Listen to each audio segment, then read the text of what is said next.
ತಂದೆ ನನಗೆ ಬೆಳಿಗ್ಗೆ ಬೆಳಗಿನ ಟೈಮ್ನಲ್ಲಿ 3:45ಗೆ ಎದ್ದೊಳಿಸ್ಬಿಡ್ತಾಯಿದ್ರು.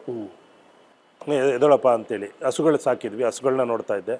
ಹಸುಗಳನ್ನೆಲ್ಲ ಎತ್ತು ಹಾಲು ಕರೆಸಿ ಮಾಡಿ ಹಸುಗೆ ಊಟ ತಿಂದು ತೊಳೆದು ಅದನ್ನು ಮೇಂಟೈನ್ ಮಾಡಿ ಅದಾದಮೇಲೆ ನಾನು ವರ್ಕೌಟ್ ಮಾಡ್ಲಿಕ್ಕೆ ಹೋಗ್ತಾಯಿದ್ದೆ. ಏನು ಕಬಡ್ಡಿನೇ ಆಡಬೇಕಂತ ಮಾಡ್ತಿರಲಿಲ್ಲ, ಅಥ್ಲೆಟಿಕ್ಸ್ ಮಾಡ್ತಾಯಿದ್ದೆ. ಅಥ್ಲೆಟಿಕ್ಸ್ ಆಡೋವಂಥ ಪ್ಲೇಯರು ಯಾವ ಸ್ಪೋರ್ಟ್ಸಿಗೆ ಬೇಕಾದರೂ ಜಾಯ್ನ್ ಆಗ್ಬೋದು ನನಗೆ ಗೊತ್ತಿರೋ ಪ್ರಕಾರ. ಅದರಿಂದ ಅಥ್ಲೆಟಿಕ್ಸ್ ಮಾಡ್ತಾಯಿದ್ದೆ. ನನ್ನ ಫ್ರೆಂಡ್ ಒಬ್ಬರು ಕಬಡ್ಡಿ ನೋಡೋಕ್ಕೆ ಅಂತ ಕರ್ಕೊಂಡೋದ್ರು. ನೋಡೋಕ್ಕೆ ಹೋಗಿ ಅಲ್ಲಿ ಆಡಿದ್ದು ನೋಡಿ ಅಲ್ಲಿದ್ದಂಥ ಸೀನಿಯರ್ಗಳು, ನೀವು ಕಬಡ್ಡಿನೇ ಆಡಿ ನಿಮ್ಮ ಭವಿಷ್ಯ ಇದೆ ಅಂದರು. ಬಂದು ಆಗ ಯಾವ ವಯಸ್ಸಲ್ಲಿದ್ದರು? 18 ಇಯರ್ಸು. 18 ಇಯರ್ಸ್. PUC. ಹ್ಞೂ. ಆಕಸ್ಮಿಕವಾಗಿ ಕಬಡ್ಡಿಗೆ ಬಂದ? ಆಕಸ್ಮಿಕವಾಗಿ ಬಂದಿದ್ದು ನಾನು ಕಬಡ್ಡಿಗೆ. ಓಕೆ. ನಾನು ಓದಿದ್ದೆಲ್ಲ ಸೆಂಟ್ ಜೋಸೆಫ್ ಬ್ರಿಯಾಂಡ್ ಸ್ಕ್ವೇರಲ್ಲಿ. ಅದಾದ ನಂತರ ಬೆಂಗಳೂರಲ್ಲೇ ಓದ್ತೀನಿ. ಬೆಂಗಳೂರಿನಲ್ಲೇ. ಅದಾದ ನಂತರ ಕಾರ್ಪೊರೇಷನ್ ಸ್ಕೂಲು ಚಾಮರಾಜಪೇಟೆನಲ್ಲೂ ಓದ್ತಾ ಇದ್ದೆ ನಾನು.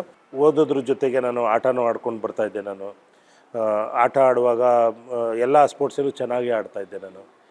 ನನಗೇನೋ ಅನಿಸ್ತು, ಇದು ಈ ಕ್ರೀಡೆ ಭಾಳ ಕಮ್ಮಿ ವೆಚ್ಚ, ಖರ್ಚು ವೆಚ್ಚ ಇಲ್ಲ, ಆಡಬೇಕು ಇದರಲ್ಲಿ. ಒಳ್ಳೆ ನನ್ನ ಸ್ಪೀಡು ನನಗೆ ಸಿಗ್ತಿದ್ದಿದ್ದು ಸ್ಟಾರ್ಟಿಂಗ್ ಡೇಯಿಂದನೇ ಪಾಯಿಂಟು. ಅದೆಲ್ಲ ನೋಡಿದಾಗ ನನಗೆ ಇದರಲ್ಲೇನೋ ಅಚೀವ್ಮೆಂಟ್ ಮಾಡ್ಬೋದು ಅಂತ ಅನಿಸ್ತು ನನಗೆ ಕಬಡ್ಡಿಯಲ್ಲೇ.